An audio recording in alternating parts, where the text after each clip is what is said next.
So we know how to multiply a fraction with a whole number, and now we want to learn how to multiply two fractions. So again, we first have to think whether it even makes sense to talk about the multiplication of two fractions.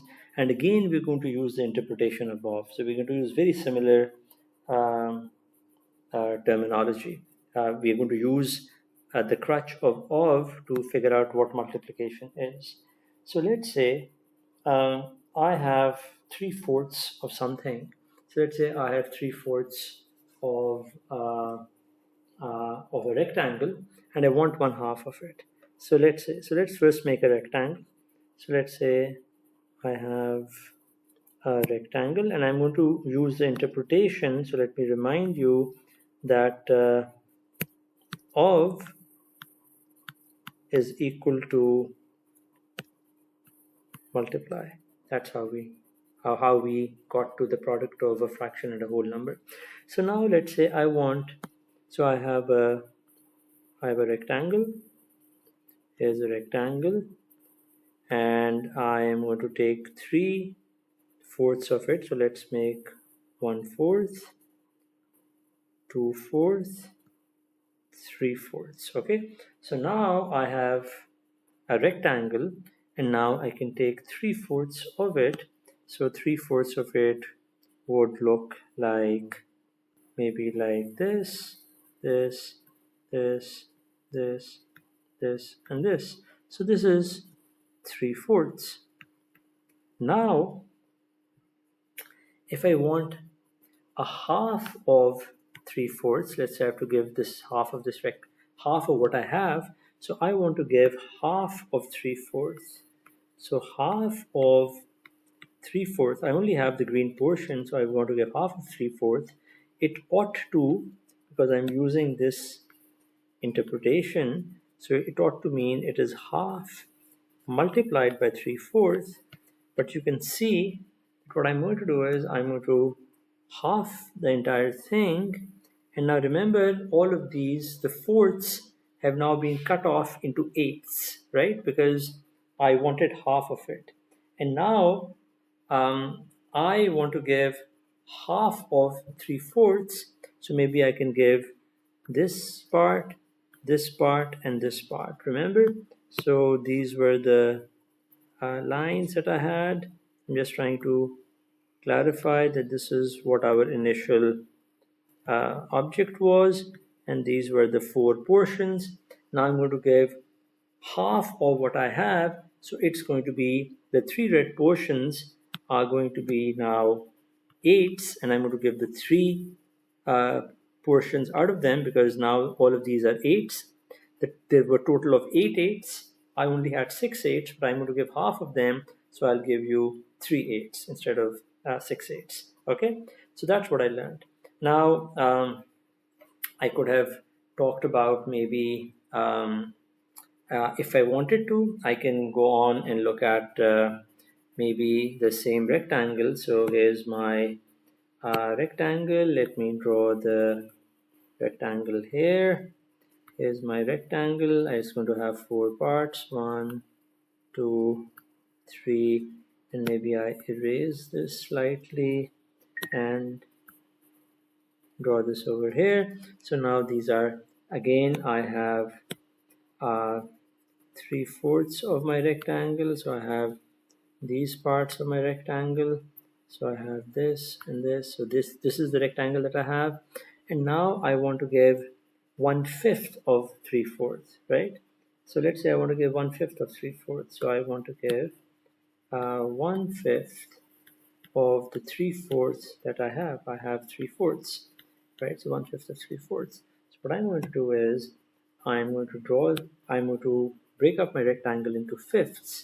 So I'll have, so I have to break up the thing into fifths. So I'm going to have 1, 2, 3, 4. So now I have 5 portions of my rectangle, and now I'm going to give a fifth of what I have. So maybe I'll give this portion, and this portion, because now out of the green portion, I've broken up the green portion into fifths, and now I want to give 3 portions out of them. So you can see I've actually broken them up into 20ths, because there are, you can see there are 4 um, um, uh, 4 divisions here, and there are 5 divisions here. So there are 5 divisions here and 4 divisions. So that means there are 20 divisions, which means each box is a 20th, which means that the 3 red ticks that I've made are really just equal to 20ths. And how many 20ths are there? Well, these are 3 20ths. And now please note that the way I got 20 was because I multiplied 5 by 4 to get 20, because I'm just calculating the small squares, and I know how to calculate the small squares. There are 20 small squares in the big hole, there, which was 1. Okay, so that's how I got it. So what I figured out is that in general, if somebody were to ask me, let's say, what is a fourth of, so let's go to the next page. If somebody would ask me, what's a fourth of 2/5, I will say a fourth of 2/5 is equal to 1 over 4. That's the interpretation that I assumed for of, and that's just equal to 2 over 4 into 5, right? That's what we have learned in these pages, that you really multiply. So 20 was really obtained by multiplying 4 by, or 5 by 4. Maybe it's nicer to say 5 by 4 because 5 comes earlier, but it's the same number, 5 by 4, right? So you multiply these two numbers and you get 20, and that's the denominator, and that's what we're doing right over here. So 1/4 of 2/5 is going to be 2 over 20. But now somebody can ask me, what about 3/4 of 20, or 3/4 of 2 over 5? So it's the same problem, but now what you want to do is you want to get 3/4 of 2 over 5.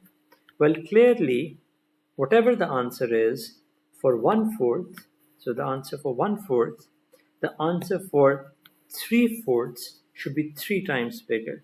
So what I should get the answer to be is that I take the answer for a fourth of 2/5, which is this number, and I should multiply it by 3. So the answer ought to be 3 multiplied by 2 over 4 times 5. But I know how to multiply a whole number by a fraction, because this is a fraction, this entire thing is a fraction, and this is a whole number. I know how to do that. So the answer ought to be equal to 3 multiplied by 2 over 4 multiplied by 5. So we've just figured out a pretty neat result, that 3/4 multiplied by 2/5 must be equal to 3 times 2 over 4 times 5. So it's a very easy rule to remember, and that's what most kids remember. Multiply the numerator, multiply the denominator, okay, and you get the right answer. But now, hopefully you understand the reason why you must multiply the numerators and multiply the denominators to get the right answers. And now the problems are fairly straightforward.